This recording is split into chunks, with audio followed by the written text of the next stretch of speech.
We own a demolition company. He destroys, and I'm an artist, I create. So we create and destroy, so how much more opposite can you get? Those attracted us at first, but then they became just huge points of division. So I walked through a whole lot of brokenness in my life, especially in my early years. But what I came to learn as an adult is my mom got pregnant at 17, and they immediately got married. So they were children raising children.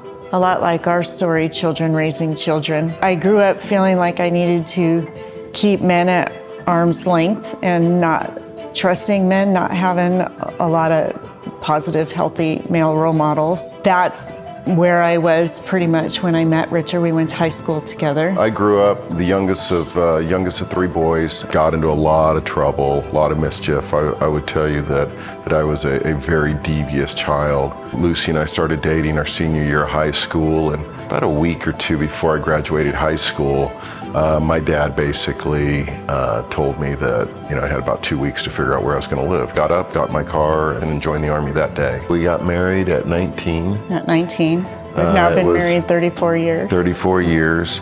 And we talked about nothing first. Talked about nothing. Basically. No faith, no nothing, kids, no money. Nothing. So we found out 2 weeks before I got out that Lucy was pregnant. And we had good times and we fought, and good times and we fought.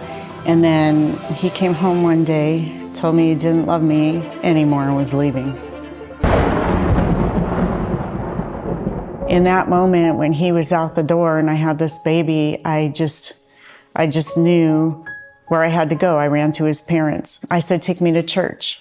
And they took me to church. And it was through that I invited Jesus in as Lord and Savior. And we were separated for a few months. It was like I had covered my ears and hid from everybody, and just in that moment, it just became clear that what I was doing, was not the right path. And Lucy had gotten into church, and so I started going to church with her, and really got exposed to something that I had never been exposed to. Life continues on. We got the opportunity to start our own business. So at this time we have 2 children, and Lucy left her job, came to work for the company, and our girls were growing. And we didn't realize just how hypocritically we were living. We couldn't see it.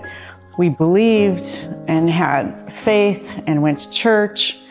But then there was a lot of partying, a lot of indulging, and our kids growing up, witnessing this, a lot of regrets that we did behave the way we behaved. One day I got a phone call, and it was a husband that intercepted some text messages between Richard and his wife. I couldn't believe it. I'm like, that's not possible. And I called him. He said, I'm on my way home. And then I knew. I was a disaster, man, an absolute mess, and our relationship was anything but complete and whole. And then my brother and his wife, Tina, told us about Weekend to Remember. Our first Weekend to Remember was the first time that together again as a couple, that we had really started hearing biblical truths on marriage. And it was an amazing weekend. I mean, it was pivotal, yes. It was pivotal. And we, had time with each other that there was a lot of tears and time of great joy. And we really dove into all the different things that FamilyLife was offering at that time. And then we looked for opportunity to send other people because we just felt that there was so much power in it. Both of us learned that you have to get your eyes off your spouse. You have to. Got to get your eyes on Christ. We talk a lot about us being born with a God-shaped hole, a hole in our heart. We're trying to fill it with anything and everything. And, it could be drugs, alcohol, women, money, approval, materialism, whatever. It could be anything.